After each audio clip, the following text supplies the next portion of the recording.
Hello, friend. The Mystical American Patriots Society is transmitting to you from beneath 4 million cubic feet of solid granite, in the burning heart of the Yellowstone caldera. This is a variety program for normal sandwich-eating Americans with some concerns about living in a deranged, post-Christian technocracy. So, keep your third eye on the sky and your ear to the ground, as Sumo and Smokestack connect your main brain vein to a higher plane. Are you ready? Stand by.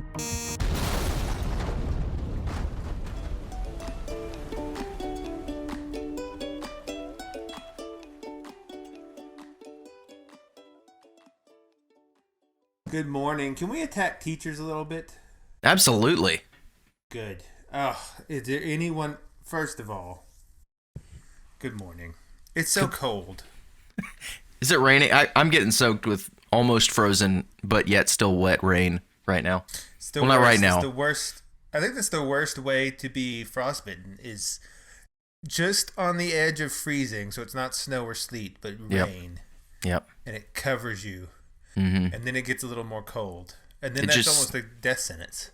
It just sucks the life out of you. If I wasn't cruising on astronomical testosterone levels right now, I'd probably be dead. Yeah. I mean, I woke up so many times last night just freezing in the cabin here. But yet, did that stop us? No. Are you out? Are you on remote today? I'm on remote. Sweet. On remote. And it didn't stop us. I'm still here. Yeah. I'm still accepting donations to the coffee. Buy me a coffee so that we can buy the billboard. Is that going to be our first big marketing effort? Is a billboard? Yes. Look, people, I think that I'm not going to follow through on this, which I understand. I don't know why they would think that. Because I have a lot of projects at the same time. And it's just that it's not that I don't follow through on them. It's just that I have a lot of irons on the stove. Yeah. And sometimes I focus on one iron to the point where the food on the other irons gets burnt to a crisp. Which is understandable. Right. But the thing is, you can still eat that burnt food. It's just not as good as it would have been. You're really selling this well. Well, yeah, but see, this is the thing. Some things don't need to be some things are just on a low simmer. Mm-hmm. Some things are on high heat. Yep. And the billboard campaign was just now getting off the ground. If you donate to the MAPS Buy Me a Coffee, buymeacoffee.com/MAPS, the money will go towards purchasing a billboard along a big interstate in the United States. We haven't decided where yet, and we're going to put up images from Owen Cyclops. It's going to be great. Oh, that'll be cool. Is this part of our trucker outreach effort? Trucker outreach effort. That's correct. Owen recently did some pro-religious iconography in Soviet propaganda style. Oh, I saw those. They're so awesome. It looks great, and I wanna embrace Soviet propaganda before the good. And we're going to put some up. Now, here's the problem. I don't know if you've ever tried to buy a billboard, but they're expensive. Yeah, they are. Depending on where you are, and I would like it to go up for at least 3 months. I don't just want it up there for like 1 month and then it goes away. Yeah. Though I thought maybe I could get one of those in a place where like doesn't have a lot of high turnover, so then you put it up there and then their guys don't get around to coming out there and painting over it for a while because no one else has bought it. Well, let's just do it in the middle of the desert out on, Highway 66, so some weird truckers and hippies are the only people that see it, which is really, target-rich environment for us. It would be fitting for us to do it along Route 66. Yeah. I admit. However, the Twitter poll I did suggested we did it in the Northeast. I'm not sure if we should honor that or not. The Northeast? Yeah. Man. I gave there's only 4 options on a Twitter poll, and I did Northeast, Southeast, Northwest, Southwest. Mm-hmm. And Northeast won, but I'm not sure why. Right. Maybe Route 66 is the best. But anyway, we're going to do this. It's going to take a minute. Mm-hmm. Okay? Because putting a billboard up, it takes a minute. So everyone just relax. It's okay. This is why they have paper hands. People didn't get rich in GameStop. And because they all have the paper, they wanted instant gratification. Yeah. And I'm trying to tell people, listen, diamond hands. Hodl for a little bit longer. Mm-hmm. and it'll work out. Well, I know the audience is all out there like sweating over the fact that there is not a Maps billboard yet. No, but you know what I found the other day while I was line going upping? Mm-hmm. Someone has an MAPS crypto coin now. I don't think that's for us though. It is. I can't imagine that that's a coincidence. And the little thing is a suitcase. The little icon is like a little suitcase. Because you're always on the road. Yeah. Okay. So everyone invest in that because that is directly benefiting our show, probably in some way. I mean, yeah. Now the other thing is that me and Smokestack have discussed is we have a 20-year vision, a 20-year plan. Oh, it's beautiful. It's a beautiful plan. Now, here's the thing. Should you trust our plan after you just got done trusting a plan and it failing in Q? And the answer is, of course, you should trust our plan. Because, one, our plan actually exists. Yep. It's a real plan. We're already we're 1/20th of the way through it already. We're 1/20th of the way through it. It's going to be a great plan. And it involves so many billboards, you won't be able to stand it. Now, does the plan have a few spots in it where it's like step 1, step 2, step 3, question mark, step 4, profit? Yes. There's a few parts in the plan that are question mark. But that's every good plan, That's how you have to do a real plan. Is it just takes some time. You know what I mean? Mm-hmm. So, and you can't, it's like Mike Tyson said, everyone's got a plan until they get punched in the mouth. I got punched in the mouth yesterday. Oh, really? What'd you do? Yeah, me and Albert Einstein have been fighting each other on Fridays. Oh, good. It's awesome. It's a lot of fun. Yeah. Do you wear gloves? Yes. Boxing gloves or MMA gloves? Yeah, we're boxing more or less. Good. In a creepy parking lot. That's the best. Mm-hmm. It's the box in the creepy parking lot. Yep. How's your you guys' distancing? I know that was an issue last time. Range yeah, so Albert Einstein is still trying to punch from outside his effective range. Uh-huh. So if I can, but he's really fast, so I have to chase him around. My cardio is terrible. So it makes for interesting, weird fighting. But we both got some good hits in. It was a fun little session. Good. Yeah. Yeah, if you learn footwork and like where your distance is, you're basically a pro boxer. Mm-hmm. That's like the two big things. If you footwork and like know exactly where your range is, then you're 90% of the way there. Yeah. But that's easier said than done. Those are two very hard things to get down. True. Yeah, but teachers, is there anyone? Well, first of all, let me just say, we're gonna attack teachers a bit. We're gonna attack the public's intelligence, including our own, and then we're gonna talk about the curious case of the good doctor who didn't exist but did, the lost Chinese civilization in the Grand Canyon, and the murder mystery at the heart of all American colleges. We're doing all that in one show. I know it's a lot. Holy cow! All right, I'm gonna gird up my loins here. Yeah. So just so you know, it's. But here's the thing. I was talking with some people the other day about the moon, and not the moon landing, just the moon as a spatial body. Yeah.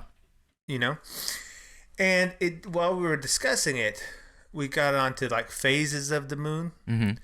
And as we were discussing it, I realized that none of these people in this conversation, including myself, could actually adequately tell you why the moon has phases and how they work. And then I started looking around and asking questions, and I realized that's true for like 99.999% of the population. Mm-hmm. If someone hasn't studied the moon and its motions on purpose, it's almost a guarantee they can't question, why can't you see the moon during the new moon? Because it's behind the Earth and blocked by its shadow. No. Because it's not behind the moon is during the nighttime well, I mean, not all the way, but it's the moon is still in the night sky during the new moon night. Right, but it's in the shadow of the Earth, so it has no luminance. Well, but no, because I mean, sort of, but like, so you think about how this works, right? Like, so the moon is on the other side of the Earth, right?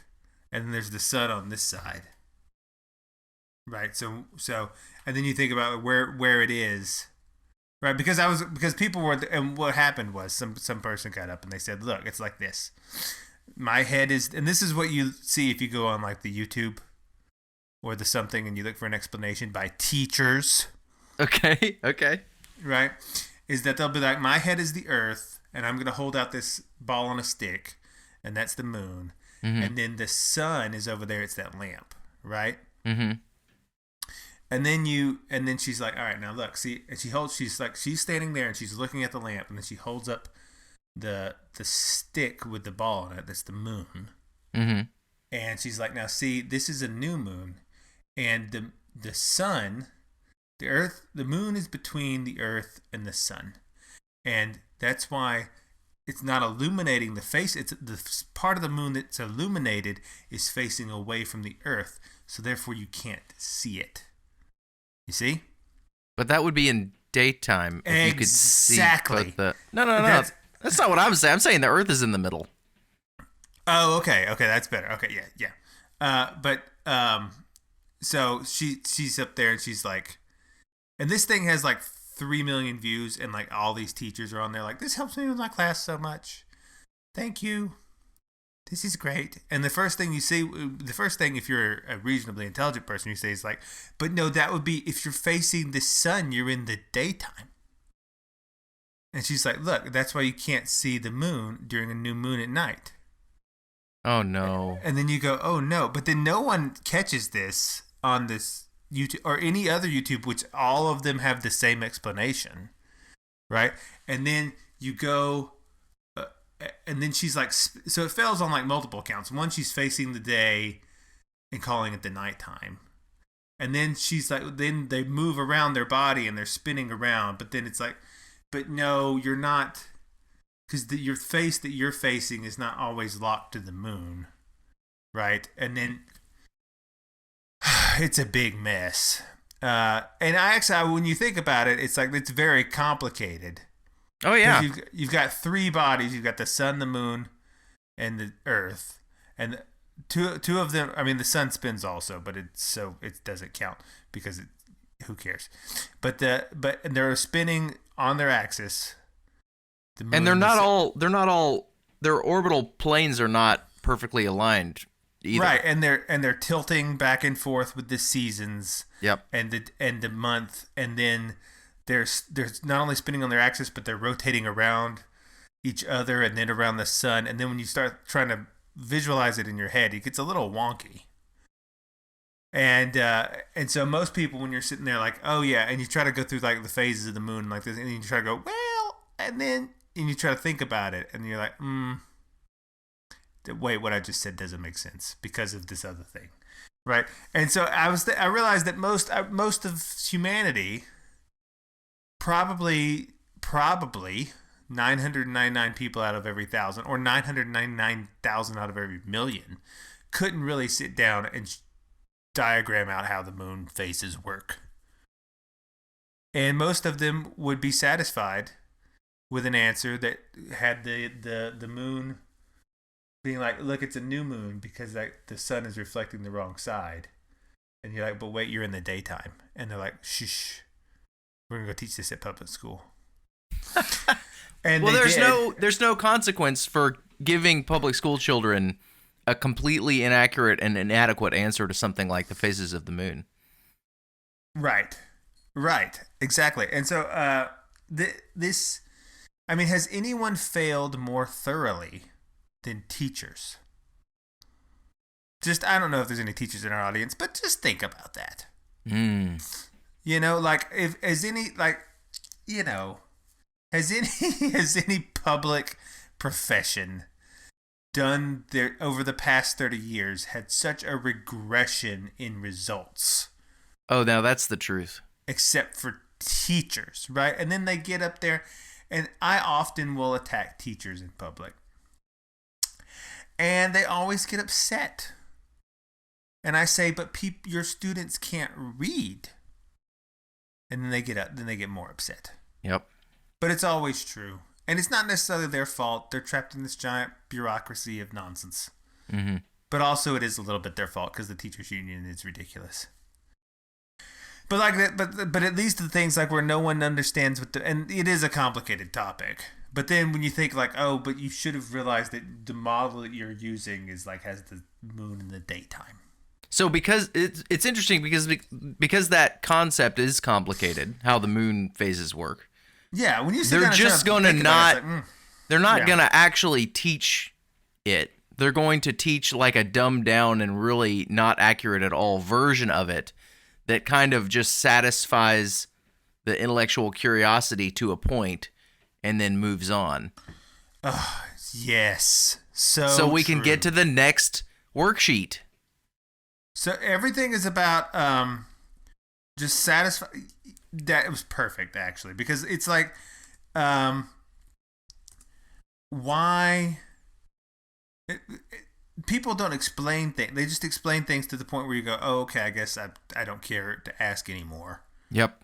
Right. Mm-hmm. And then you just go on from there, but then you say, wait a minute, that explanation is actually bananas. That doesn't make any sense. Yep. You just told me the new moon is the new moon because the sun is because it's in between the earth and the sun. And there's nobody there to push back on it because the kids don't know any better. They're little kids. Yeah, and then it just propagates, but you see this mentality even in adults, like where if a teacher gets up or someone else in authority and they say something that's obviously nonsense, or it's not clear, they don't say, now wait, but hang on a minute, why would that be? Mm-hmm. You know, and so we're in this horrible state of affairs. Like another one I came across recently is siphons. You know, like a siphon. Yeah, sure. How does a siphon work? Give me the rundown. You fill a pipe or a tube with fluid, Mm-hmm. and the outlet is lower height wise than the inlet, and the weight of the fluid inside the pipe being pulled down by gravity creates a vacuum at the top of the pipe that pulls up more fluid to fill it, and so the weight of the fluid in the pipe pulls more fluid, and it's a cycle until you get a bubble in the line and it breaks down. Okay, I think what you said is 100%. But does it depend on air pressure? Not in the sense that the air pressure on one end is greater than the air pressure on the other end, but there is negative pressure at the inlet of the line being caused by the gravity pulling the fluid through the outlet. So there's not necessarily air pressure, but there is a pressure differential. Right. Yeah, that was perfect. You did a great job. You're so good at science. I try.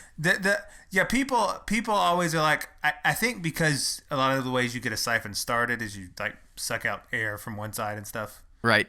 I think they get confused. Mm-hmm. But like everyone says, and even like I've seen this on like, not Bill Nye, but shows similar to Bill Nye. And they're like, the air pressure differential causes the thing to flow.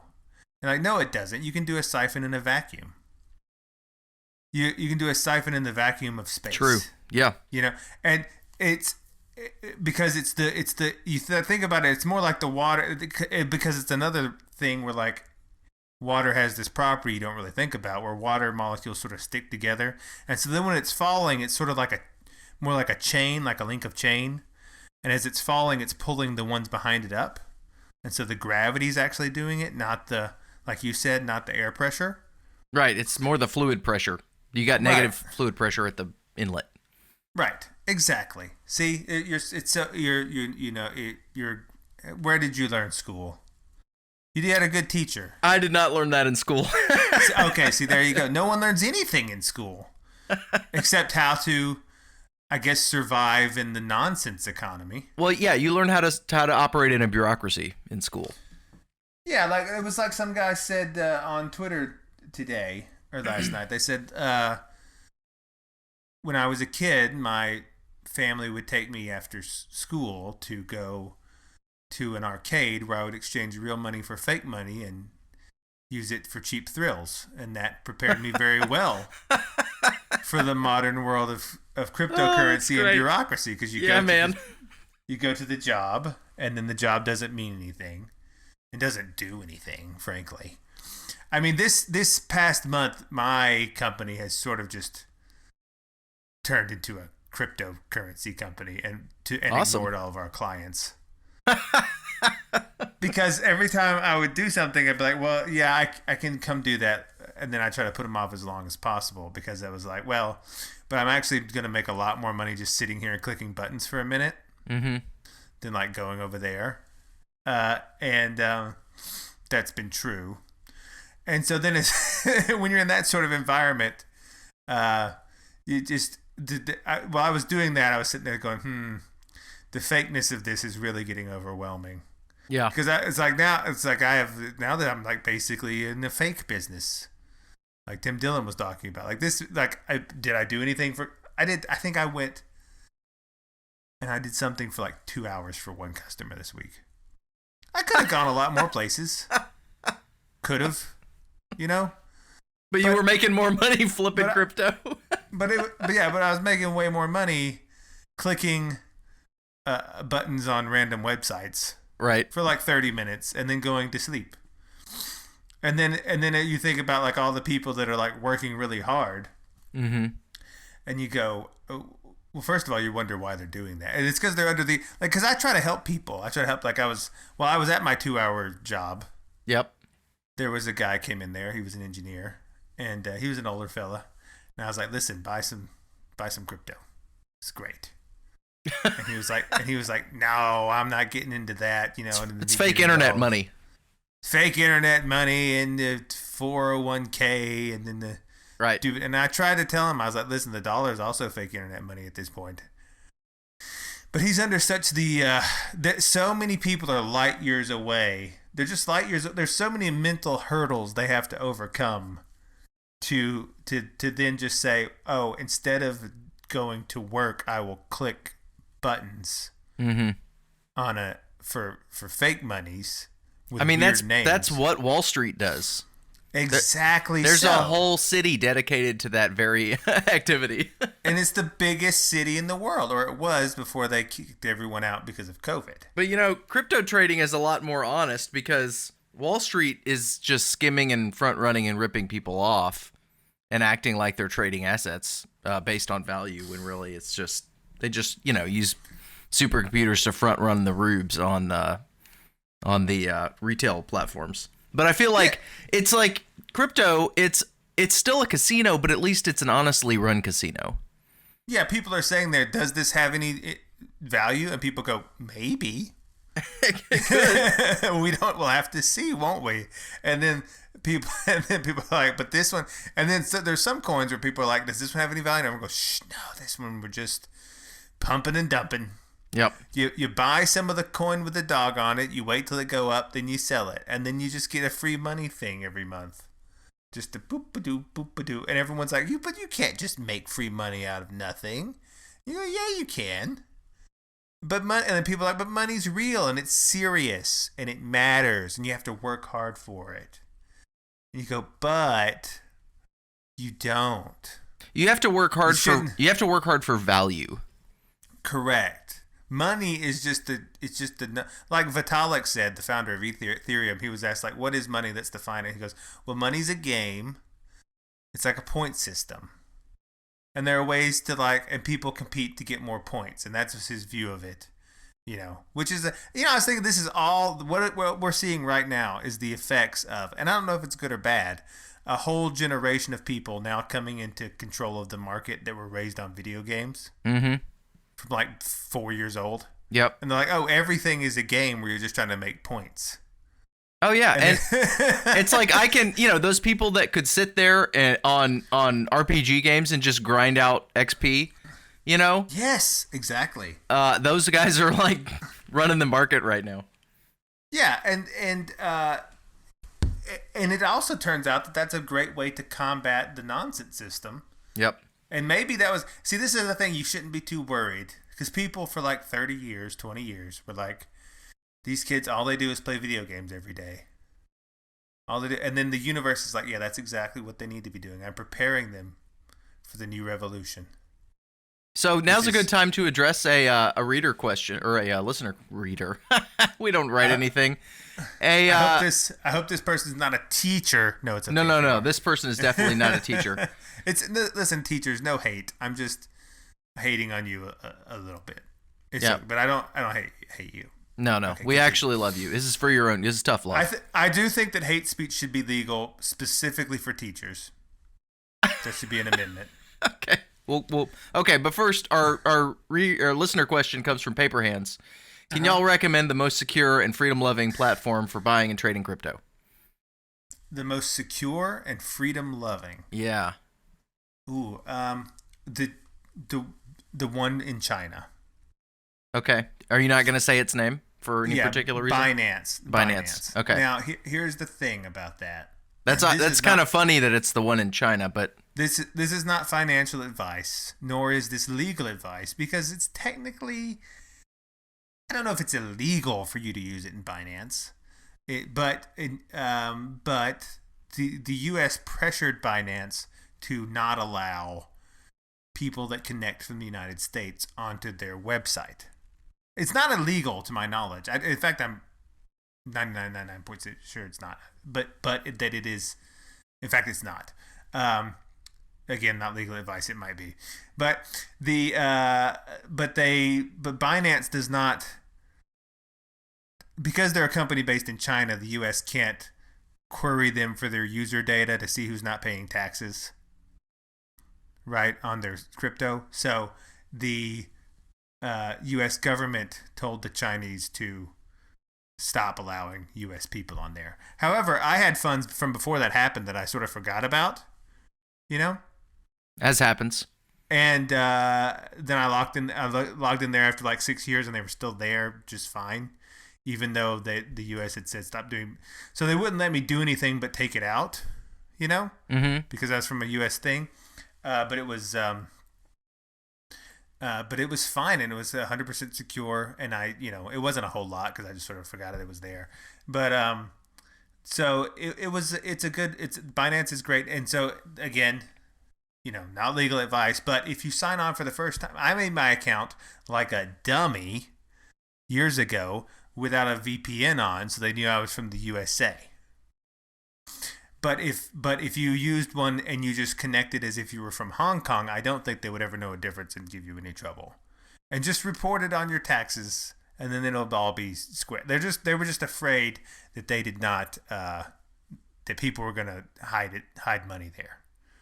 Right. So, in a totally unrelated topic, I've been experimenting with the services of a company called Proton Mail, and they have a VPN service also. And I found it very easy to use, reasonably priced, and everything seems to work very nicely. That's the one I do. I always do. I'm always on the internet either from Hong Kong or from Brazil. There you go. Just because I feel a connection to both of those peoples. Mm. But yeah, you should for the Binance, if you don't want to do the weird Chinese one, because here's the issue: if you sign on as if you're from China, you get a lot of the text will be in Chinese. You can switch it to English, but there's still like the things on there, and then you have to navigate like, oh, what does that mean? Right. And all of your it'll be in like yuan or whatever. Um, not a Mexican gentleman. Um, but I like Kraken. Kraken's good too. Kraken has a lot more. Of course, the normie intro place is Coinbase, which is fine. I just don't leave any of your funds on the exchanges for a long period of time, because you just never know. Yeah. You never know. They might be hacked, or something. But yeah, so paper hands. I bet he probably traded too soon on that. Is anyone in the audience still hodling GameStop? Like a true diamond-handed hero? I don't know that they'd admit it, but I'm sure somebody is. Yeah, you should. I mean, maybe you still. It's not gone back down to its former levels. It's still like. Has it not? Oh, I thought it was down. I haven't really been following that. I don't trade in Wall Street denominated nonsense. That's good. I do a little bit, but mostly it's just pretend internet money. Yeah. Who wants that? Yeah, who wants people like people like well I'm gonna invest in the stock market, and you're like, oh, enjoy your $5,000 in 2 years, buddy. Well, people talk about buying stock like, oh, well, it's backed by the value of the company, man. I said, well, does owning that stock give me any real influence over that company? I mean, I can't go work there. Right. I can't really have any effect upon the company's operation at all. In what way do I actually own this company? It was like, well, you own it fractionally, and you couldn't, you can vote at shareholder meetings. None of that's real. I'm sorry. Like, all that is it's intermediated by like 75 layers of slime balls in New York. Yeah. It's not none of that value, the connection to the value of the company is real. Like, Wall Street people don't trade on value. They trade on what they think that you think the value is. Correct. And also, just it doesn't give you good returns in comparison, because like I was saying, it's like buying a stock at this point is sort of like buying a bond. It's like if your portfolio's in bond, it's like, what are you doing? It's a bond that doesn't beat the rate of inflation. Right. In its yield. Right. And then one thing young people need to know about the stock market today versus when your parents were doing it or your grandparents were doing it is, back in the day, the yields you could make in investing were higher than inflation. So if inflation was running, like during the Carter years, inflation was running like 10-14%, well, you could make those kind of yields in the stock market and beat inflation. So you weren't just, all your wealth wasn't being siphoned away by inflation, because you were investing in companies, which is what supposedly the stock market is for. Now, however, the published inflation number is completely fake and 100% gay. Yes. And the real returns that are attainable by your average Joe in the stock market are lower than the rate of inflation. So just by owning stock, you're losing money, you're losing value just by playing the game. Unless you like really hit the casino jackpots. Really, I mean, you gonna, if you're Rain Man, go for it. But just the average, oh, I got an IRA, I got a 401k, I'm gonna invest in mutual funds. Nah, not happening. You're not beating inflation. And plus, a lot of people's 401ks are simply not going to be there. Right. Because so many people, unbeknownst to them, their 401k is wrapped up in real estate, and a lot of it commercial real estate, which just recently got wiped out. Yep. And so there's going to be a lot less than they imagine. Yeah. And it's not good. And a lot of people are going to try to draw Social Security in the coming years and find out it's not very much, and they're not going to pay you very much. And it's just a big problem coming as the old monetary system collapses. But yeah, like you do like for instance, like you were saying, you can't earn interest anymore, like at a bank or anything. Mm-mm. But like with crypto, you can go on there and do staking and get like 12% interest a year, or in some cases 50%. It's insanity. And then it's like, why aren't people doing that? But you do. I mean, you do start to sound like a crazy person after a while. When you get too deep it's incredibly high volatility, and a lot of people just can't handle the heart attack every day, watching it go up and down. Yeah. I mean, that's been my struggle with it. Getting used to it has just been watching money just appear and vaporize at an incredible rate. Yeah. Well, like, you do start to sound like a crazy person. Like me and the guy that works with me, we were sitting around not working at work.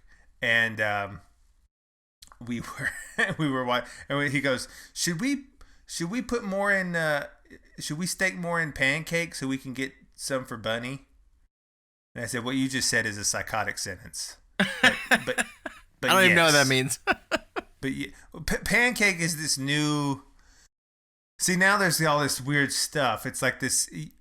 I've just got it's like staking, and you throw because Bitcoin was made on proof of work, but some of these newer currencies are made on proof of stake, which means basically you take some of your funds, you lock it up into the blockchain for a period of time, and then you earn interest on it. Okay. And pancake is like this. I don't know why but the image is always flipping pancakes, and so you put some in there, and then like you come back in like a month, and it's like, oh, and here's 50% of what you put in, and next month here's 50% more, and next month, and it's just like, this is an insane machine, where it just prints these cryptocurrencies for you, and then you go to but you do start to sound like a crazy, and you try to explain it to people, and you're like, now listen, after you get the Bitcoin, you want pancake. And people that are in the old world are like, this cannot be real. You buy the one with the icon that looks like a unicorn. Yes, you buy and then you convert that to the one that looks like a smiling dog. Yeah, and after you get the smiling dog enough, then that goes back into Polkadot. And don't forget to hodl. Yeah, all is klar, and people go. Yeah. This is, and no wonder people think that it's a bubble. Relax. The dog face and the unicorn are gonna moon any minute. Yeah. It is. It is. I just hope people realize that Wall Street is just as fake as this is. Exactly. That's the point. And we decided Wall Street is skimming. We could also fake things. Yeah. And I've gotten. Do you want the level of fakery I've involved? It may or may not involve gift cards in Kenya. That's all I'm saying. It may or may not involve gift cards in Kenya. You're operating at a whole nother level. I don't even. Because I found these people. So Kenya, a lot of Africa has financial problems. Indeed. I don't think that's controversial to say. And there is like one could call it an economic apartheid. I don't think that's unreasonable. Where a lot of people in the third world and developing world don't have access to banking systems. Right. And so there's this problem where Kenya is this country, it's a big country with a whole lot of people, and a lot of them want to do business. But like their banking system doesn't really facilitate them. If they're able to get in the banking system all, it's like if they want to trade money with with America or someone in China, it's like, oh, we can't do that because you have a bank from Nigeria or Kenya, and your funds aren't enough, and boo, because of the high risk. That's what they say. It's a high risk thing, so we're not going to let you do it. So what they figured out is they have a couple of systems in place where they ask someone in America to either buy gift cards and take photos of the codes, or to send them Bitcoins, and then they pay them. Then they wire you money back at like 5% increase, and then they take that money, and then if it's the Bitcoin, they just use it directly to then do business with China or whatever. But if it's the gift card, then they sell the gift card numbers to these gamers in Pakistan or something like that, who use it to buy Steam games, and then they send them back something. I'm not sure where the gamers in Pakistan, how that fits in, but it's something like, but it's so fake, you can't imagine the layers of fakery. Did it turn into money for you though? And yet it turns into money.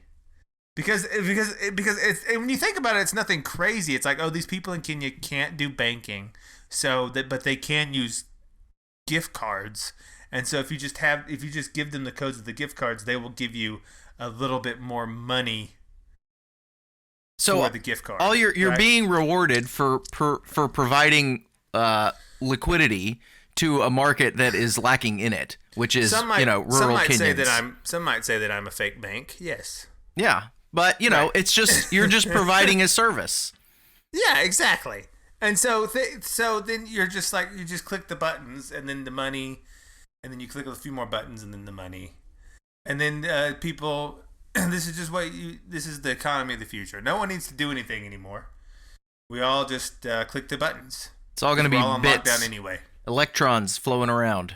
Yeah, because if you're the essential quote unquote, if you're all the people this past year got shown like who really didn't matter, and a lot of people were uncomfortable with how little they mattered, and some people like teachers fully embraced how much they did not matter. Oh yeah, they still don't want to go back to work.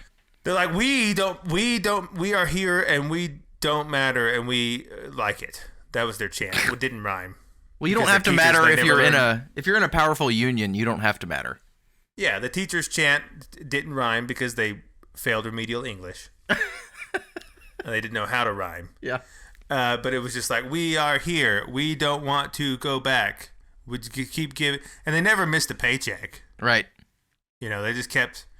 And the teachers' union they're just now, yeah, because you're just saying that you're non-essential. If you're like, we don't want to go back. Yep. Which I think is true. I don't, because let's be honest, the U.S. public is not well educated. So I've got a question. Yeah. When the public schools are not functioning, who's watching all the children? Nobody. Just like who's watching the economy. Who's watching the border? Who's watching your online activities? The answer in all cases is nobody. There's no one at the helm. So there are there? I don't pretend to understand what's happening out there in real world, but are you telling me that there's like middle school kids just chilling at home? Yeah, all day with no soup. They're just on the computer. You're supposed to be at the computer, but there's really no way for them, to like, if you're paying attention, if you're even in the room. Right. It's like, yeah, I'm here. Yeah. Sorry, I have to cover my camera for a minute because reason, and then you just walk away. Mm-hmm. And there's just no one. Yeah, there's no one. No one is at the helm of anything anymore. Everyone has abandoned all responsibilities, and maybe that's okay. but the people get upset about the government. Like I've said this before, and I know it feels like, but it's largely doesn't even exist. Like people are like, oh, and Biden is gonna do the travel restrictions with Florida and okay. Stuff. Like, no, he's not. I want to know. Happen. I'm so glad you brought this up. We have to talk about this. Travel restrictions in America. Is this for, like, is he for real? Does he really think he can enforce that? Well, maybe, but it's like the quarantine in New York. Have you ever talked to anyone that went to the quarantine in New York? Absolutely. A good friend of mine went up there and like breezed right through. I mean, there was zero resistance. Yeah, it's quarantine. There's someone was saying it's like literally like a box, a suggestion box, and you put in like your name and like when you got there. Yeah. And then you could just write anything on the paper. And then like a robocall would call you later maybe and be like, you should stay home. Boo boo boo. And this all it would be, and this, so people are like, oh, it's Florida. Like you shouldn't cross the interstate unless you need to for a legitimate reason. And then it was like, oh, my reason's legit. Like, oh, okay, go ahead. Because all of it operates on, or most of it operates on, self-policing and fear. The fear that that someone is going to. But it's just like when people police their language on the internet and they don't say like, or they're afraid like if they say bomb in the car that Siri will pick up them saying bomb and they'll be labeled a terrorist. Mm-hmm. I'm like, and I keep telling people there's so little people listening to anything. Oh, nobody's listening to anything. It is being recorded though, so they can get you later when they have a reason to. But Right, that's but kind of a different issue. The FBI right now is concerned about having breastfeeding rooms in at Langley, or wherever they are. Yeah. They're not concerned with because they're just wait, stop. Yeah. Stop. It's chest feeding. Right, chest feeding. It's not that's gender queer phobic or something. Right. That's what they're worried about. They're worried about making sure their pronouns are correct in the braille on their hallways for all the no blind people that walk down it. Mm-hmm. Because the blind people couldn't get there because of all the homeless that were driven away by the spikes in the road. I'm gonna put a grant proposal together to be the guy that fixes all the braille signs to put like gender neutral pronouns on them. You just make them all say either based or cringe. Yeah. This is a based room. I'm gonna go in here. But yeah, there's no one doing people are like, why don't we watch the border? It's like, well, there's no one actually to watch the border anymore. There's no one, by the way, no one watches the Canadian border at all. You could just stroll across there anytime you wanted.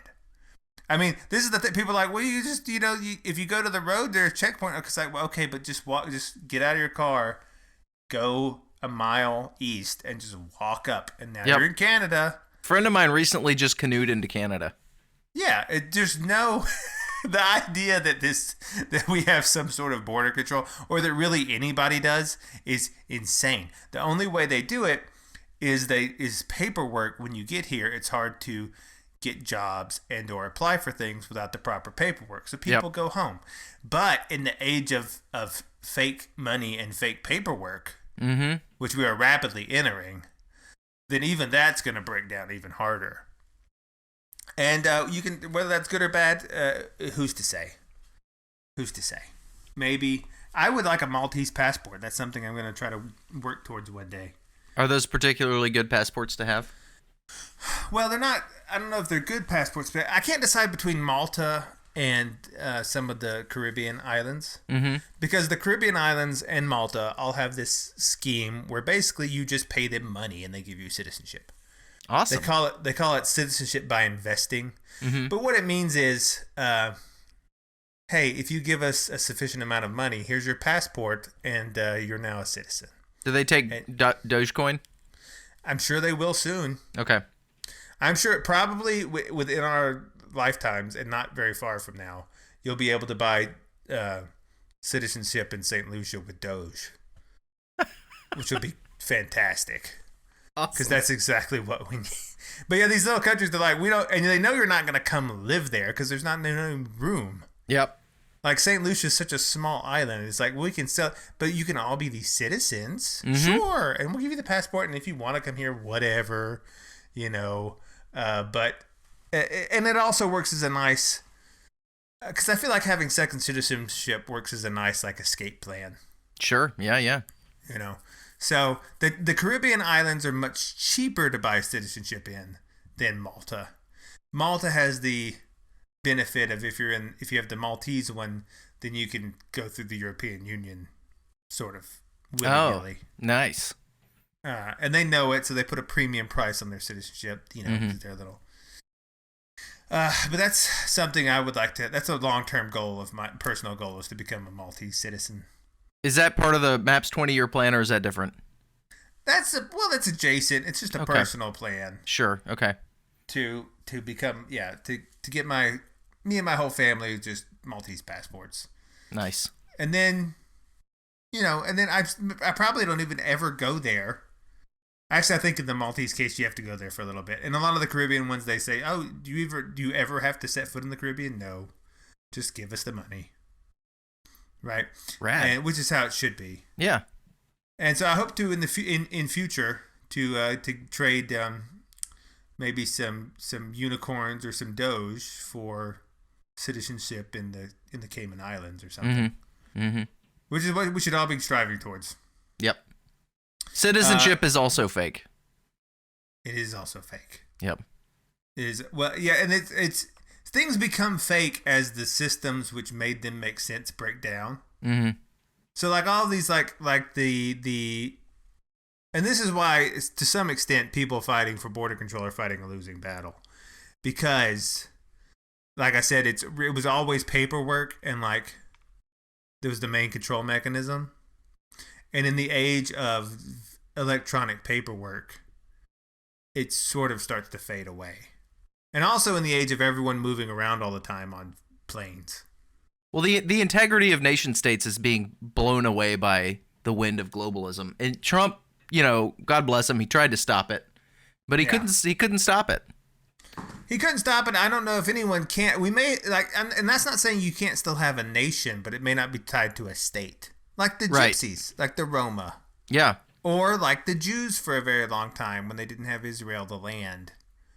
Which right? while I think globalism is probably bad for most people, it's going to be bad for most people, and it's going to be really crappy for the economy. It's going to impoverish a lot of people. It's going to wipe out a lot of people's cultural patrimony. But all that's very sad and sucks. However, as in the coyote mindset, we should be looking for these things. There will be new opportunities created. And if you can adapt to them, you can survive and thrive. Right. And being a state, and maybe MAPS becomes its own stateless nation.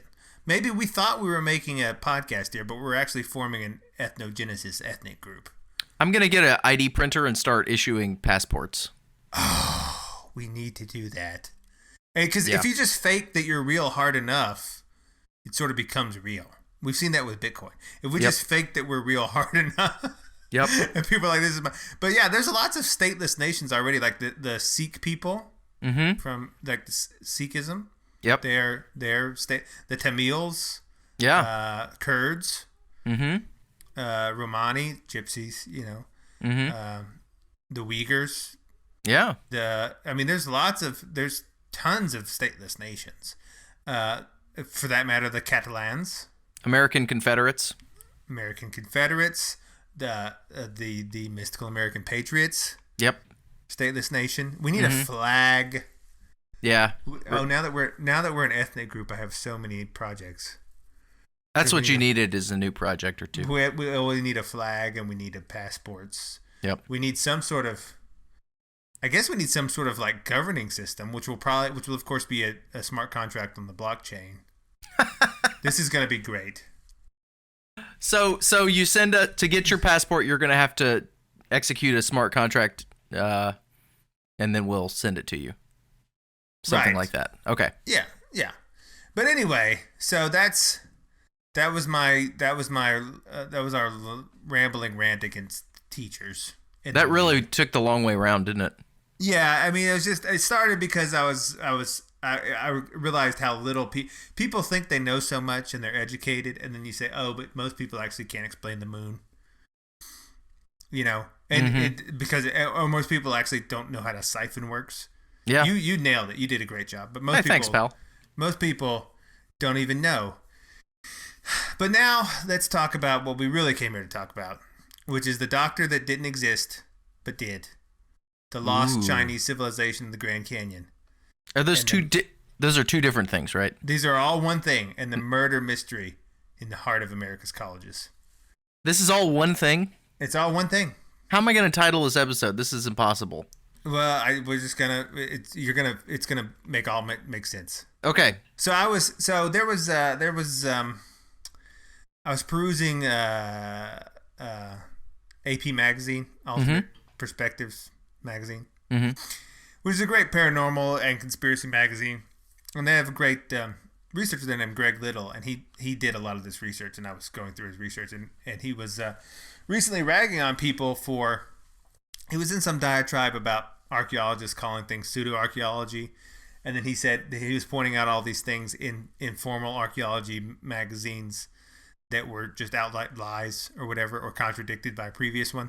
And so he says, who's doing the pseudo-archaeology here?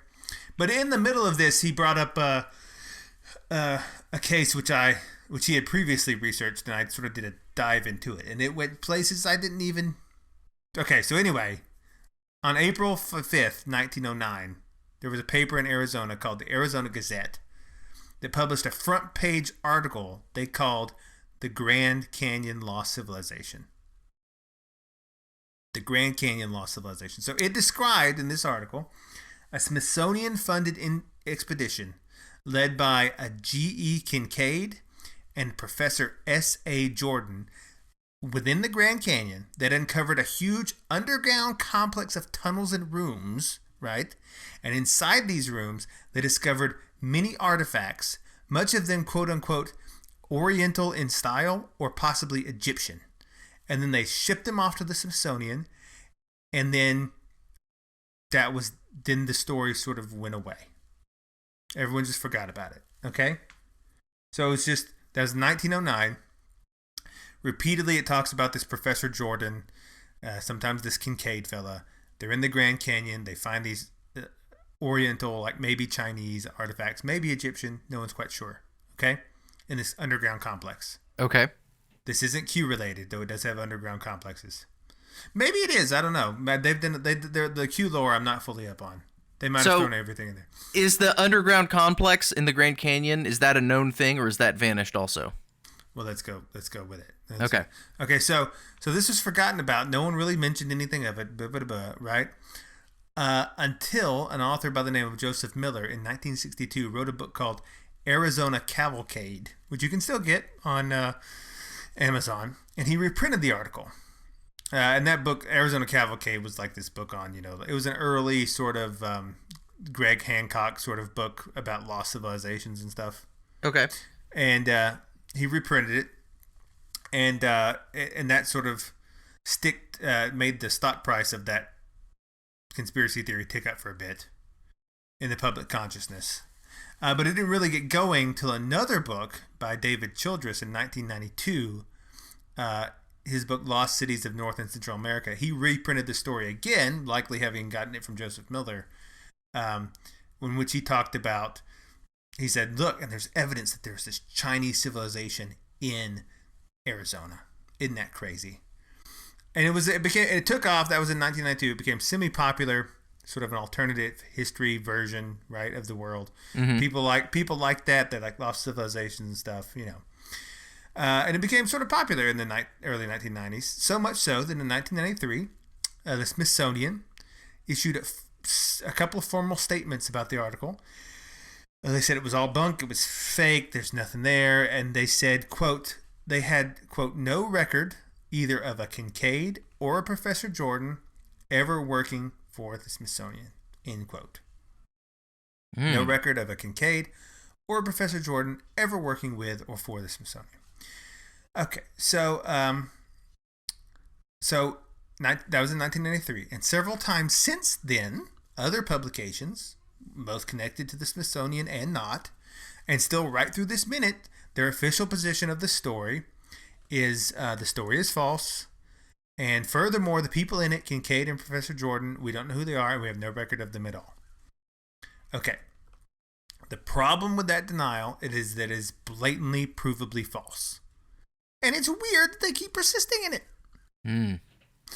How do we know? Well, several reasons. One is on October of 2008, the Smithsonian's own website posted an article on a Professor Jordan and his 30-year affiliation with the Smithsonian. And then when it was posted, I don't think anyone was thinking about their denial of Professor Jordan's existence at the moment. It was probably someone that was like, just doing research over employees over the years, and they were posting articles about, oh, this guy worked here, he did a lot. But after it was pointed out to them and they said, oh, you said you didn't have a Professor Jordan, the article was removed. It just disappeared. Is it still out there? Does anybody have the article? You can find it on the archive.org, and the AP magazine had a screenshot of it. Okay. Right? And so it's like, but wait a minute, you said you didn't have any Professors Jordans.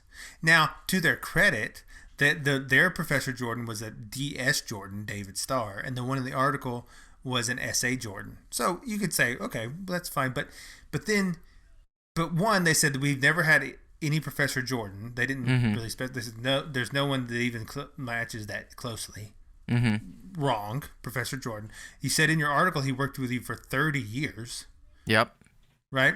And then So, but you could say, okay, but Well, then, was it the same guy? I mean, well, that's what I'm gonna. So, but then it's like, if it's not the same guy, why did you pull the article down? Right? Like, why did you just wipe that from existence?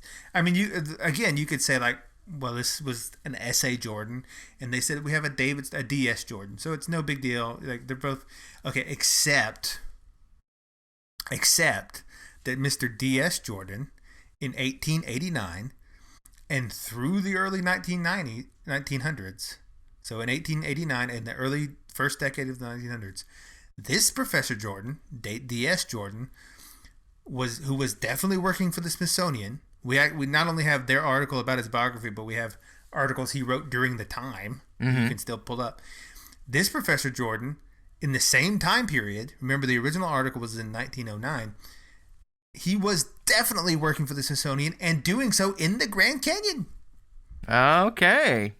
Okay, so maybe the first two initials are different, but again, why did you pull the article?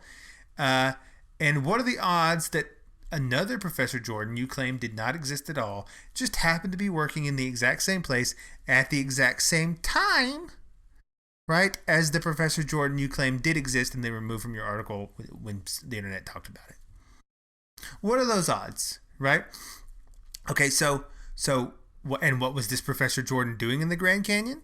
Well, Mr. David Starr Jordan is considered the father of ichthyology, which is a fancy term for fish science. Mm-hmm. He was the first guy to really go through and hard catalog fishes. Okay. And like, this fish belongs to this group and this fish, and he did so much work with fish. And he made numerous excursions down various rivers and along coastlines, collecting samples and identifying species. And in 1889, he went down many rivers in Colorado, Utah, and New Mexico, and of course the Colorado River through the Grand Canyon. Mm-hmm. And it was a highly publicized trip. There were lots of magazines, articles, and newspaper reports about it. And publications, many of those articles in publications were penned by Dr. Jordan himself, many of which you can still find and read today. Okay. So, okay. Far from their claim that no person Jordan ever existed, by their own admission and by other evidence, there was a Professor Jordan, and he worked at the same places in the article at the same time period.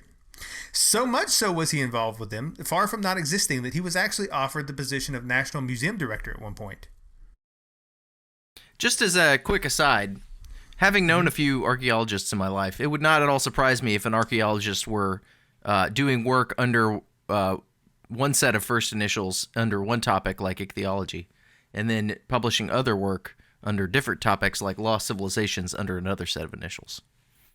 Well, yes, and as we'll see, this doctor had good reason to maybe use aliases. Ooh, okay. Go on. Go on. So there are a couple possibilities here.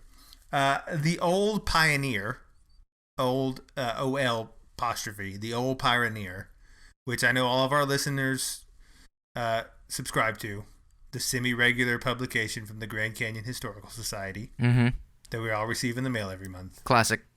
The Old Pioneer.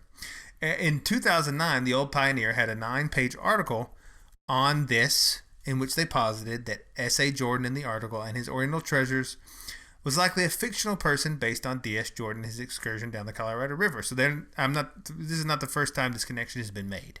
Okay. Right? Okay, but like I said, if it's a made-up story, why did it... First of all, if it was a made-up story, why did it need to be convincing enough that they needed to base it on real people? Mm-hmm. Like, what motivation is there? And you could say, oh, it's just yellow journalism or whatever. You know, they made up a story to sell papers and they wanted to seem a little more authentic. But then you said, well, then why not just use the guy's actual first initials, right? So you could be like, it's yellow journalism, open and shut case. Okay. Except the Smithsonian has and continues to act so weird about even D.S. Jordan's existence. I mean, they could just say, well, look, we never had a Dr. Jordan. they might have just been using shorthand and like, we never had a Dr. Jordan working with us, and what they really meant was we never had an S.A. Jordan working with us. We did have a Dr. D.S. Jordan who was working over there in the same place at the same time, but he never found any Oriental artifacts, whatever. That could be what they're saying. You'd be like, okay, whatever.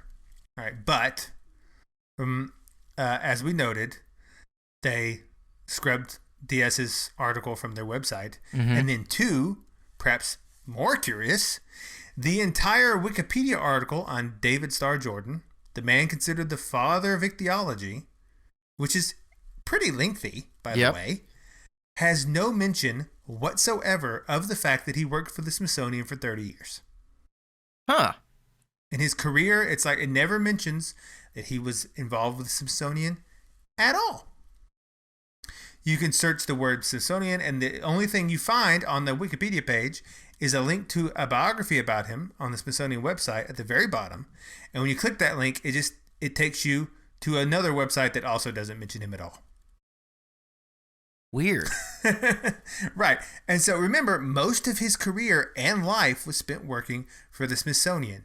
Like his entire adult career pretty much was, and 100% of the time he was doing his research, was funded by, done with, and sponsored by the Smithsonian. Right? And so it's a bit strange that all connections between him and the Smithsonian have been severed in the public record. It also, the Wikipedia page explicitly does not mention his 1899 expedition to the Grand Canyon, which again, we can verify 100% happened because we have all of the articles of the time from various newspapers talking about it, and some written by the good doctor himself detailing his trip. It was maybe one of his biggest expeditions, and his like career and work thing, and it's just gone.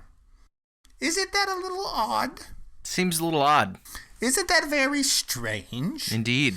So why would there be just this erasing of a certain aspect of this man's work and his career connections? What would be behind that? Okay. To add another wrinkle, do you know what else is not in his Wikipedia article, which seems like it should be? Tell me. The fact that in 1896, he purposely did a scientific hoax. What? And published it in Popular Science Monthly. So Dr. Jordan hated, as so many of that era, the 1800s scientists did. He hated anything woo-woo and anything spiritual.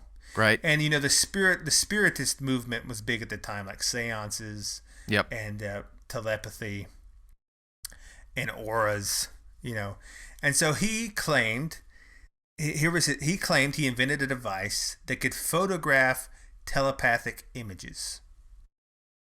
Why? Well, he did this to make people that believed in such things look stupid. So he baited people with fake research that then he hoped they would take up and believe and propagate. And then after a couple of years, he'd say, "You dumb idiots, that was all made up. I just did that so I could show that you believe any nonsense anyone with any sort of credentials put out at all. You just believe it, and you're all stupid, and everything you believe is dumb." Which is true. Right. But so in other words, he perpetrated a hoax, a scientific hoax, in quote unquote support of quote unquote real science. Right? So he faked science so he could do real science. Do you see? Yes. Okay. The modern Dr. James Randi comes to mind. Or not doctor, the modern James Randi, the magician. Remember him? No, I'm not familiar. James Randi had I think, is he dead? Let me look that up. James Randi, with an I. Yeah, it says was. Died last year in October. He was a stage magician and skeptic who was trying to ingratiate himself into, for a time period, into the new atheist movement and like be alongside Hitchens and Dawkins and all those people. Even though he was just like a stage magician. And he took a very similar tack to Dr. Jordan here did 100 years ago, in that he'd be like, look, I'm a magician and I can show you how so many things can be hoaxed, Mm-hmm. and all these things are just hoaxes and clever tricks, and all this like psychic work or whatever. And he had $1 million prize, and he said, if anyone can prove that there is any sort of woo-woo thing that's any true, I'll give you the $1 million. And he'd always come out and say, well, look, I've had this $1 million prize for a long time. No one's ever come and claimed it. Why not, if it's true, right? And Rupert Sheldrake, who we talked about in this show. Oh, yeah. Remember Rupert. Oh, yeah. Rupert said he came.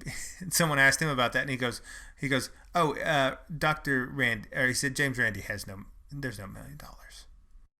And they said, what? He said, oh yeah, no, I've submitted to be a part of his to give my research to him for proof a dozen times, and he's rejected it every time. Because he's like, because he did stuff on like dogs that know when you're coming home, and can people predict what, like, can people psychically determine a number between 1 to 10 at greater than chance odds? And he'd done the thing. I mean, he had solid research by multiple places. Oh, he's solid. That was one of our first episodes, was Rupert Sheldrake. Yeah, he had his I's dotted and his T's crossed, and then Randy never would let him on to even try and debunk his stuff. And he said, I don't believe. He said he doesn't have. He doesn't have $1 million. These Redditors didn't donate $1 million worth of money just to dunk on people. Right. Like, he doesn't. That's not. So it sort of is that idea of like, that's what Dr. Jordan was trying to do in the early 1900s. He was hoaxing science so he could dunk on people that believed in things he didn't think were real. Mm-hmm. Okay, but that's not in his Wikipedia article. The fact that the father of fish science just used to do scientific hoaxes. Now, does the fact that he does scientific hoax, could he perhaps have done this thing in the 1909 article, and maybe even in conjunction with the Smithsonian, to hoax a fake civilization, ancient lost civilization, so that people that believed in such things would be looked at as stupid later, and then he abandoned it, like they just didn't follow through on the making fun of you after it. Right? Is that possible? Maybe. Could that be why they don't want to have connections with him, because they don't want to talk about this time that they faked archaeological research? Maybe. But that adds an interesting twist to the story, because we can establish that the father of ichthyology was a proven liar, willing to hoax research for a lie. Maybe he did it to also dunk on quote unquote pseudo archaeology and be like, you people believe anything.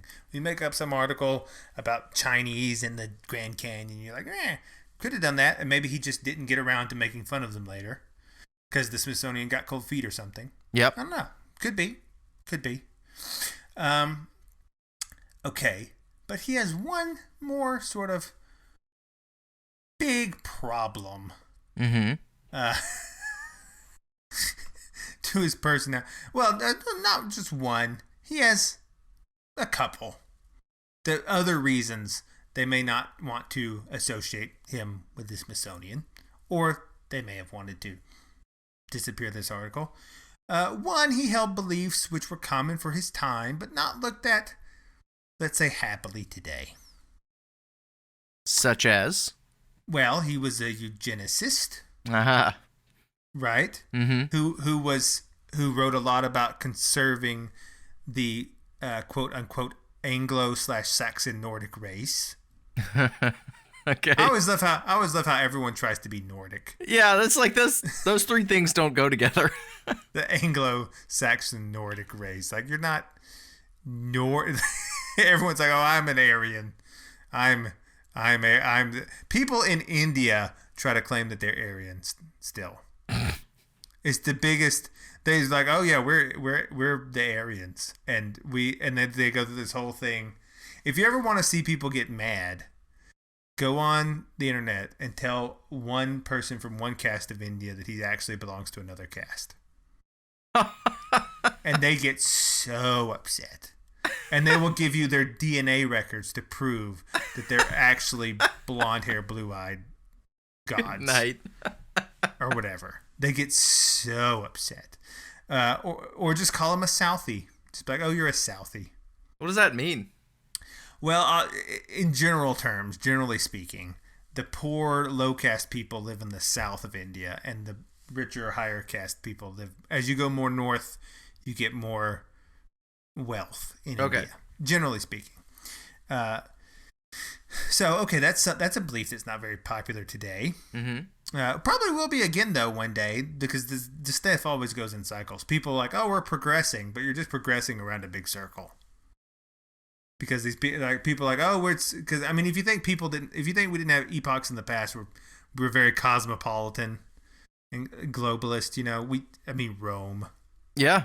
Right. Yeah. Ancient Egypt, like where everyone was just going, and then it sort of circles back to this closed off thing. Everything's gonna, he'll be popular for those beliefs again one day, I bet, by people that are in maybe 2132, by the Hispanic, Germanic Americans that live there now, who are all trying to claim that they're pure Aryans. Mm-hmm. Which will probably be what happens. Like, oh, no, I'm Celtic. And then he's sitting there eating a taco while his kids are in kindergarten, which is German, And, and like, I'm everyone wants to be something else. So that's not popular today. He also believed in slavery and things like that. Mm-hmm. So he has some marks. Yep. By today's standards. Yep. That maybe they don't want to claim him.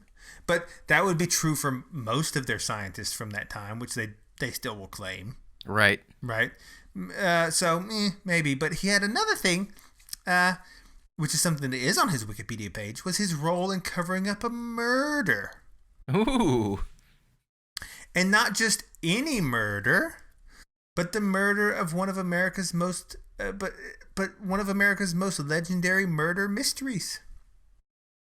So in 1905, a woman by the name of Jane Stanford, yes, Stanford, mm-hmm. as in the co-founder and wife of Stanford University. Oh, okay. In 1905, she died of strychnine poisoning while vacationing in Oahu in a room at the Moana Hotel. And our dear Dr. Jordan plays into this. Wow. Paradoxically. Okay. So on January 14th, 1905, she was in her mansion in San Francisco, Miss Stanford.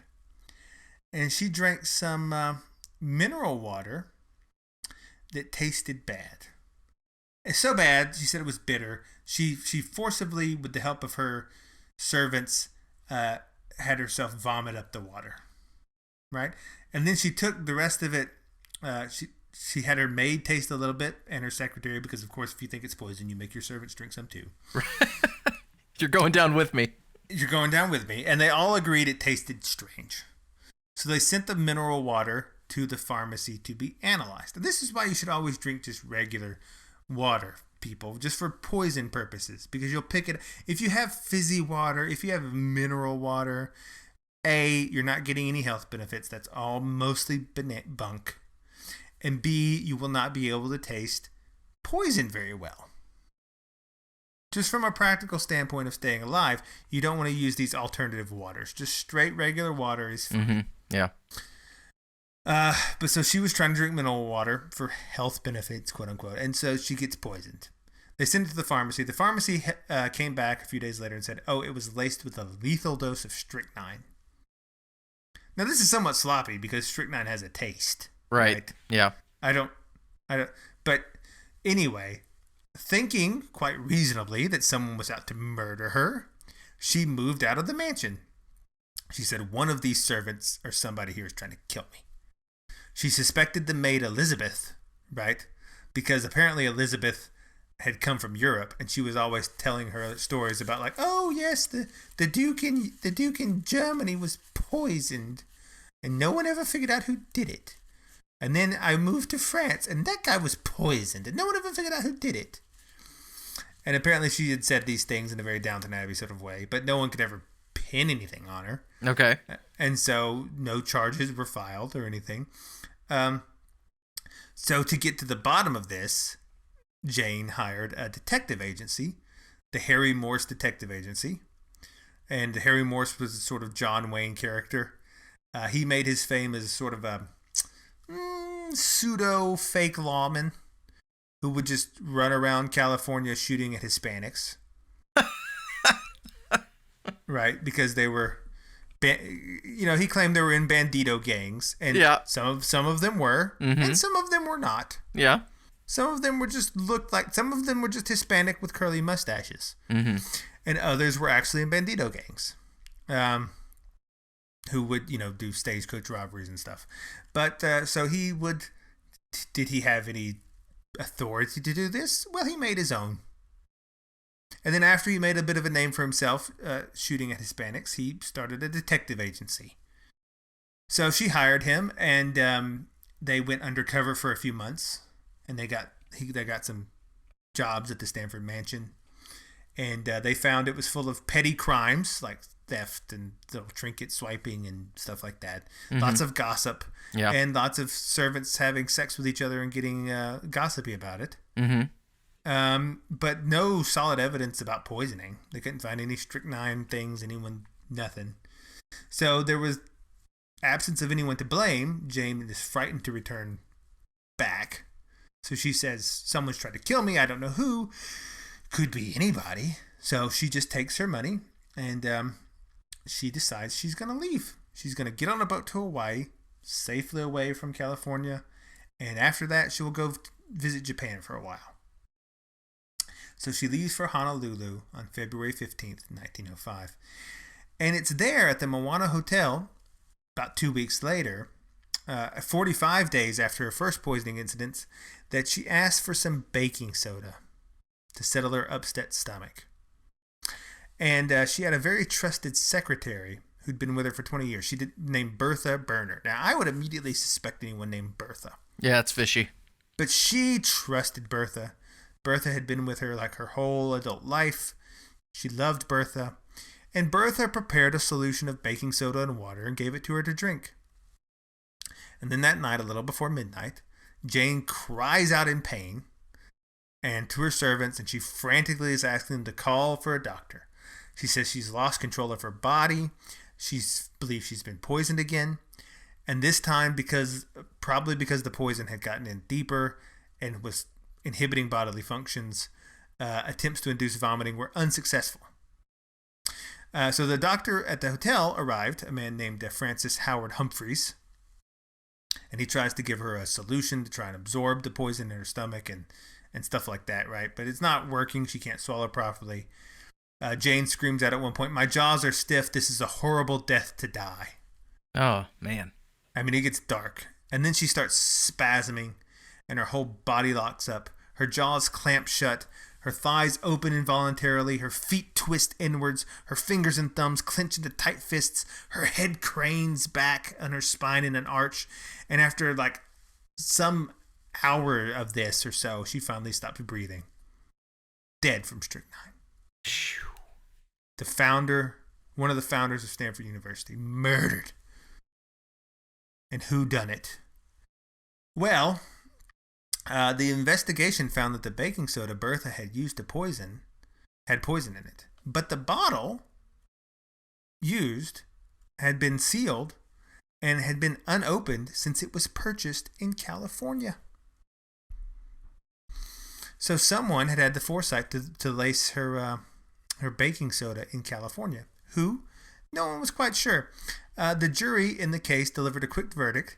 One the New York Times later said was written with the knowledge and assistance of the deputy high sheriff, which is implying that it was unusual and the jurors may have been coached upon what conclusion to reach. Okay. Because normally the sheriff didn't sit in the jury room with them and write out their verdict on paper. Like, here's what you decided. You should all vote for this conclusion. Mm-hmm. So this is where our boy Dr. Jordan comes in. Dr. Jordan was, at the time, he had done what most academics dream of doing, is work for a while for a prestigious institution like the Smithsonian, and then quote unquote retire to being a dean or president of a university. Okay. Which is a fake job, much like what I have. Right? You don't do anything as president of a university. You just sort of walk around and you issue statements. Like, what does a president of a university do? They go to cotillions and they rub elbows with people and try to get donations. That's it. You don't have to teach classes. Mm-hmm. You don't have to organize department structure. You don't do any of that, right? It's a fake job. And then Dr. Jordan had finally landed himself a fake job, which is the American dream, is to have a fake job. And so he was president of Stanford University. And he'd retired and become the president of the university. And when he heard of Jane's death, oddly, when it got through the newspapers, he personally sailed to Hawaii and hired a local doctor named Dr. Ernest Waterhouse to come up with an alternative cause of death. And he used his own doctor's private findings to say to the newspapers that Jane had in fact died of a heart attack, and that previous statements she was killed by poisoning were just rumors. To which the original doctor, who said it was strychnine, said it was, quote, medically preposterous, given that the way she had died had all of the highly distinctive symptoms of being poisoned by strychnine. Right. Like, she did not die of a heart. This was a strychnine. Like, heart failure doesn't cause your body to contort in these weird ways. Right? So, at the time, apparently, Jane and our dear Dr. Jordan had a strained relationship. There were rumors that she was trying to have the Board of Trustees remove him from his position as president, from his fake job, which he'd worked so hard to get. Could that have been a motive? Could have. Was he in California even at the time? Like, how would he have pulled this off? So, and why was he concerned with going to Hawaii? And maybe he was just interested in preventing scandal for the university. People like to do that, then as now.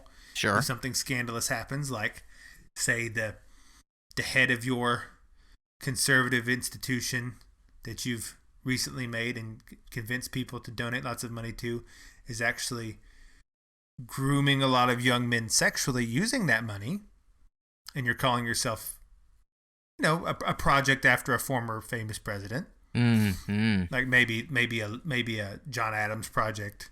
Yeah. Or a Lincoln project, maybe. Maybe a Garfield project. If you're calling yourself one of these projects and it turns out that actually the whole thing was just a way to fleece people out of their money so that then your founder could go around and solicit sex from young men in exchange for job positions, then maybe you might try to cover that up. I don't know. It's just a thing people do. Yeah.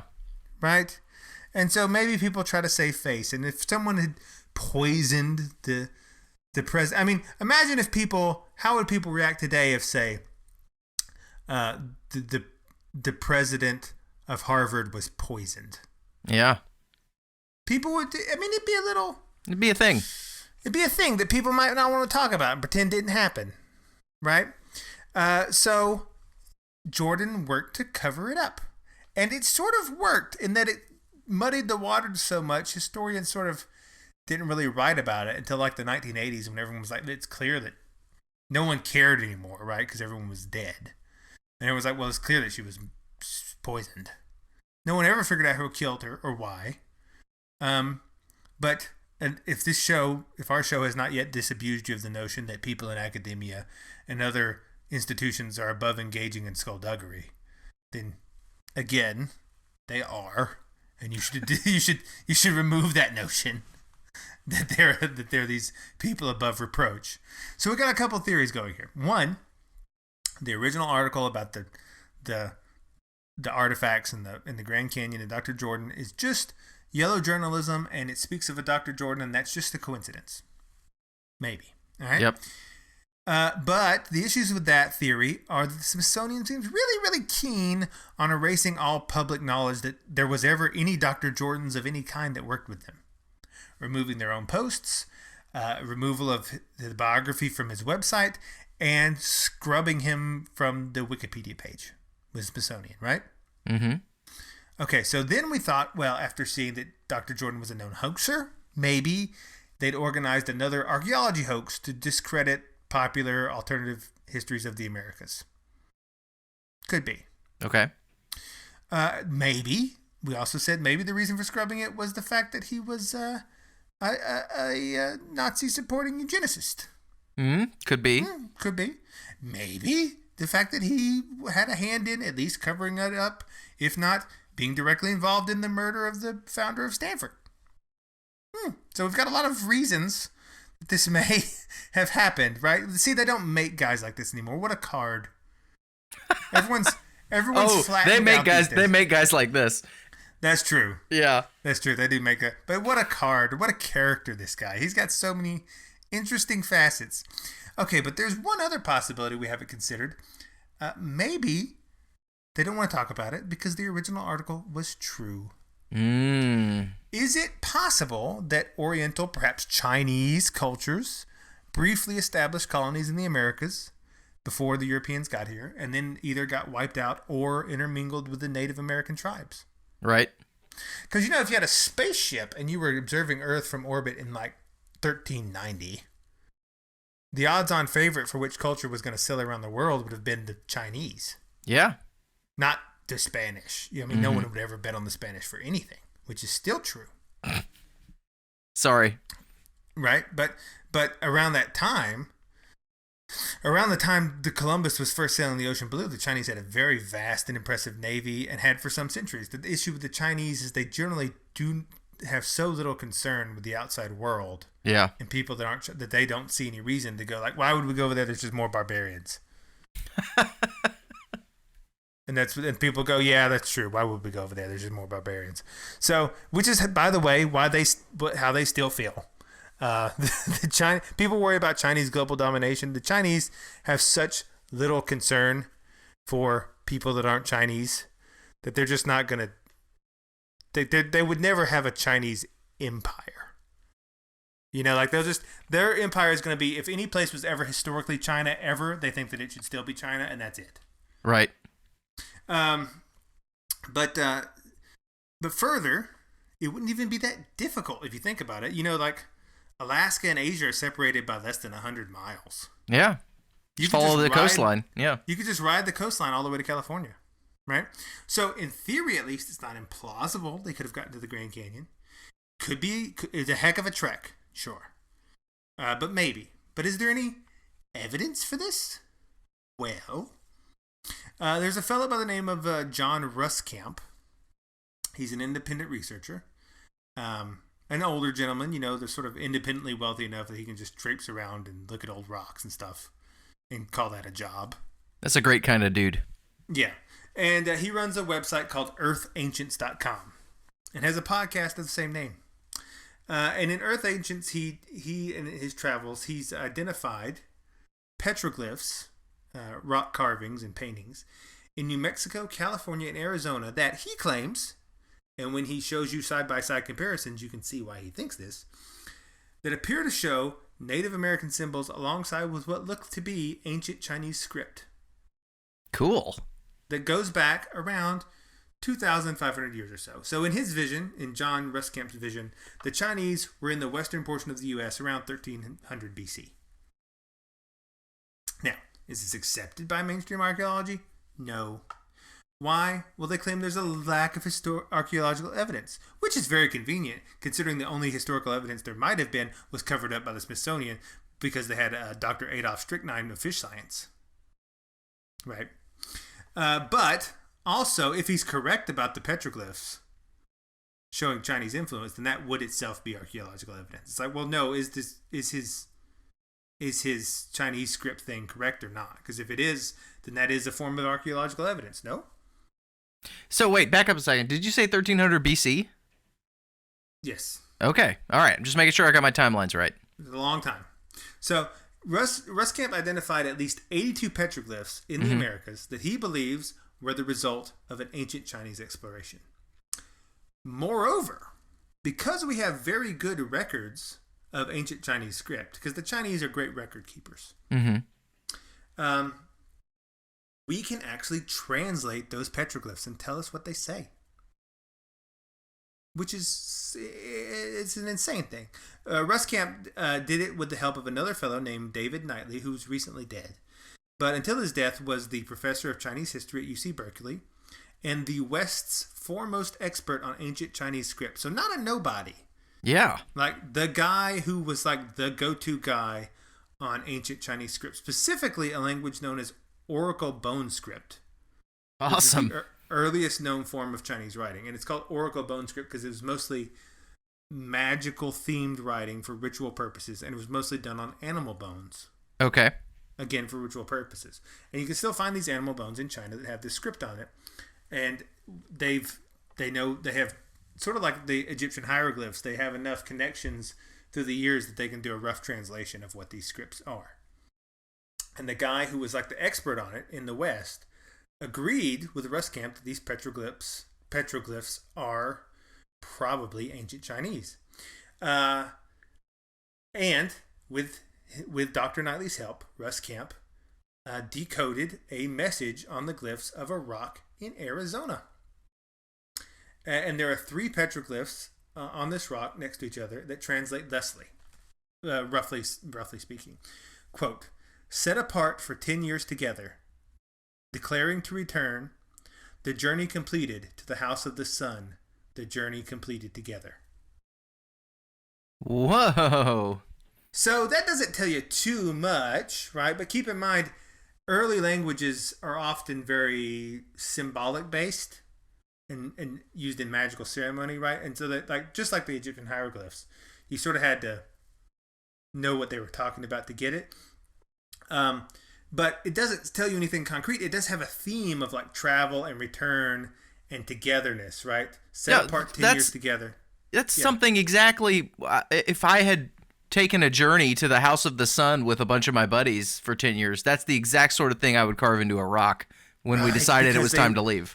They went to the east, right? To the house of the sun. Yeah, exactly. Oh, man, I got chills. This is great. I know. Isn't that crazy? They went from China. They sailed east to the house of the sun, and they said, set apart 10 years together. And 10 years is a reasonable time for how long this would have taken. Yeah. Right? Declaring to return, the journey completed to the house of the sun, the journey completing together.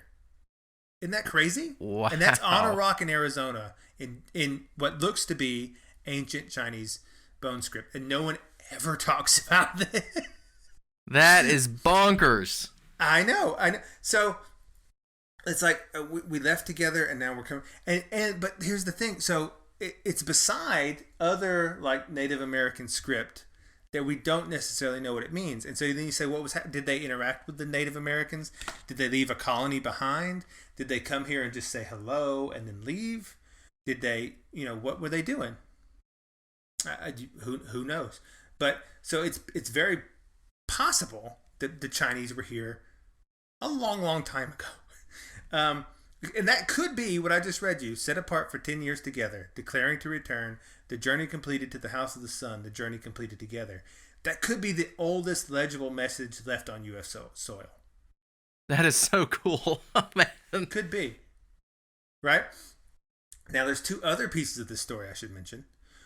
So remember that I said the original 1909 article discussed, there was Dr. Jordan, he was helped by someone named Kincaid. Well, and we discovered there was a real Dr. Jordan whose 2 initials were different, who did a real expedition to the Grand Canyon in the same time period. The only thing that didn't match was his first 2 initials, right? Okay. So what about Kincaid? Well, there was though there's no record of it with the that we can find of the Grand Canyon expedition, the real Dr. Jordan did travel with a real Trevor Kincaid, a zoologist from Washington State, who went with him to Alaska in an earlier expedition. Okay. It's very possible he could have gone with him on the next one. We just don't have a writing about it. Mm-hmm. Okay. And then the other thing is this article mentioned that the catacombs were found on a sheer cliff face, sort of hidden, and that it led up these long passageways to a complex of rooms and chambers, which Jordan and Kincaid had gone in and found the artifacts.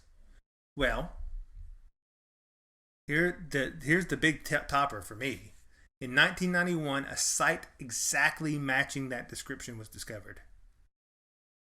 So, the April 1991 meeting of the Society of American Archaeology had a presentation in it of a totally unique, never-before-seen-like site in America. It's a complex of underground catacombs found at a ruin site in Arizona. Now, is it in the Grand Canyon? Not quite. It is along the Colorado River, but you can see how they would be off a bit, right? So it's not in the Grand Canyon, but it's also not that far away, and it is along the little Colorado River, which flows out of the Grand Canyon. So, in the game of telephone, maybe. Yeah. So, but the site matches exactly. So 3 archaeologists were supposed to look for any ruins on national park lands, they might have missed so that they could turn them into another little tourist thing. So they were hired by the National Park Service to look for these ruins. And as they were out looking, they noticed down a sheer cliff face that just like in the 1901 article, they saw some brush sticking out of what seemed to be a hole, like plants were growing inside this hole. Right. So they rappelled down, and they found several small openings in the cliff that resembled narrow crawl spaces. They crawled inside for quite a while, and they were, quote, astonished to discover a maze of catacombs connected by tunnels, rooms, and one room in this complex being, listen to this, 50 feet high and 100 feet long. Good night. It's like an airport terminal. Yeah. All right, the interior rooms connecting these tunnels were carefully cut with straight walls and smooth ceilings. And this isn't, again, conspiracy talk. This is a site that is acknowledged to exist still to this day, but they don't let tourists in, curiously. It's all fenced off, and they say because it's too dangerous to access, probably because it's on the side of a sheer cliff face. But you could build stairs. You could. Come on. This is too cool not to let people enjoy. And it's a real, and it's right there, and it's fenced off, and there's apparently a complex network of underground tunnels and giant rooms dug in. So that sounds a lot like what the 1909 article claims Jordan and Kincaid stumbled across and removed the artifacts from, that may have had the Chinese artifacts inside of it. So it's a complicated story, and Jordan's a complicated character with a lot of reasons to not believe him and also some reasons to believe him, but also, like we like to say, America's not a young land. Indeed. I'm not sure what to make of it, but it is possible that, set apart 10 years together, declaring to return, the journey completed to the house of the sun, the journey completed together. Maybe the Chinese were here first. And in which case, China, that does give you license to conquer California as part of China. Wait, hang on a second. How are 10 guys going to carve out a giant airport terminal sized room? Well, that's the thing. Maybe they brought more people over later. Maybe they started a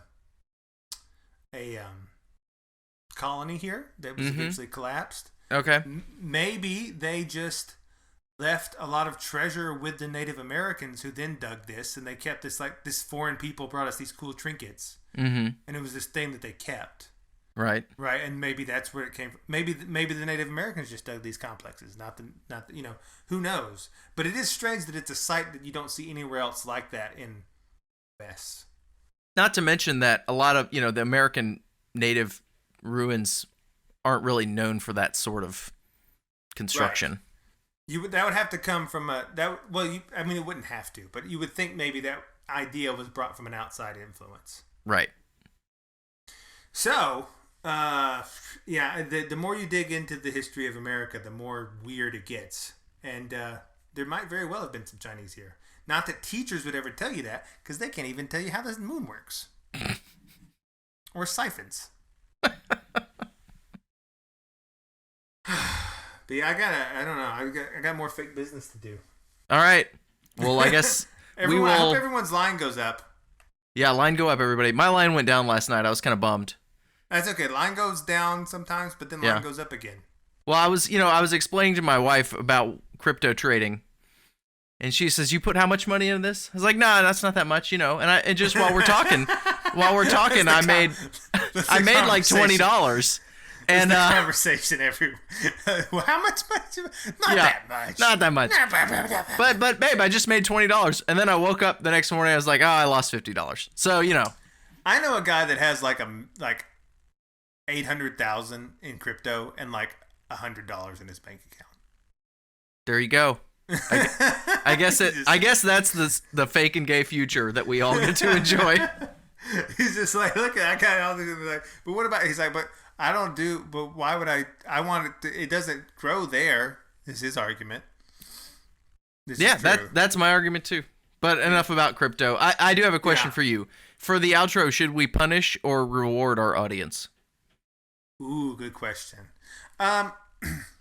Well, our audience has been kind lately, donating to Buy Me a Coffee. Also, thank you to Suplex for donating. Oh, thank you, Suplex. Yeah, Suplex did a great, which is helping with the billboard campaign. But they're not helping enough to get the billboard up. Right. So I'm sort of torn whether they should be punished or rewarded. Let's go with the rewarded today. Okay. And if things don't improve, we'll punish them next week. You got it.